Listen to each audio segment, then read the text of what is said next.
Hi and welcome to this short lecture about measurement techniques that give us valuable insights of the Earth's interior.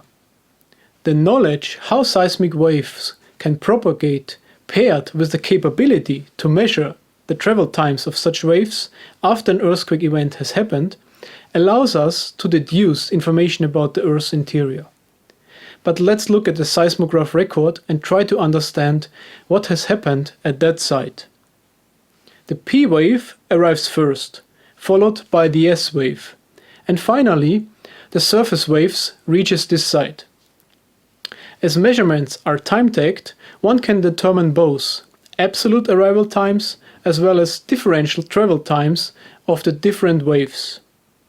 If we use several seismograms from globally distributed stations, it is possible to find out where an earthquake occurred as well as get information about the Earth's interior.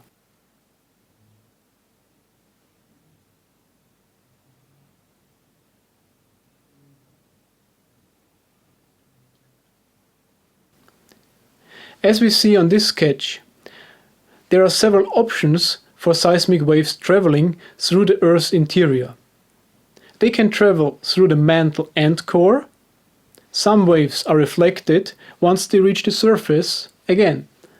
This makes them travel even longer and further away from the origin.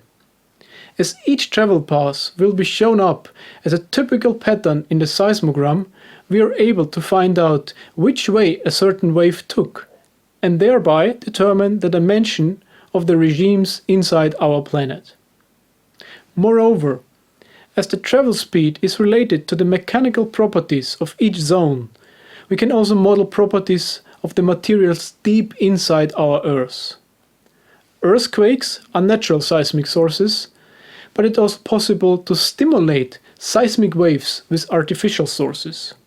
For local or regional geological studies, explosives in the ground or so-called air guns in the water can create vibrations that propagate through the solid Earth. In order to avoid damage to buildings and infrastructures, so-called seismic vibrators transmit signals with lower power but over a longer period of time. Similar to seismometers, other geophysical instruments exist which enable us to image the surface and the interior of our Earth. We will discuss three of them very briefly now. First, there is a technique called electrical resistivity tomography, and that makes use of the fact that the ground under our feet has different electric resistivity depending on its composition, in particular how wet a certain region is. If we put electrodes in the ground, apply an electric current and measure the resistance between two electrode pairs, we are able to map the ground under us. A typical configuration looks like on this sketch.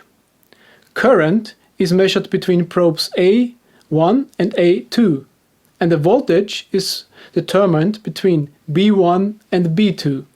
In general, electrical resistivity tomography does not reach very deep, but is very effective to detect water storages or wet zones in the underground, as those will show up as regions of low resistivity. Another tool to map the underground are magnetometers, which measure the magnetic field strengths on different places on the surface. As every material has its unique magnetic properties, materials below the ground can cause local disturbances in the Earth's magnetic field that are detectable with sensitive magnetometers. Again, this method does not reach very deep, but has its main application in archaeological fields, where it helps to detect artifacts and remains of early human settlements. Some of those instruments are even mounted on airplanes or helicopters. Maybe you have seen one of those. They are quite easy to identify with the needle-like structure hanging below. And finally, we should not forget about classical land survey instruments. Surveying instruments are highly precise tools and were used already in the middle of the 19th century to determine information about the figure of the Earth by measuring over distances that spread over several countries. Surveying instruments measure distances and angles and are still in use on and under the Earth, for example in large mining operations. I'm quite sure that you have seen such instruments somewhere already. If not, have a look next time when you pass a construction site or roadworks. I hope you like this introduction to measurement techniques. Thank you for your time.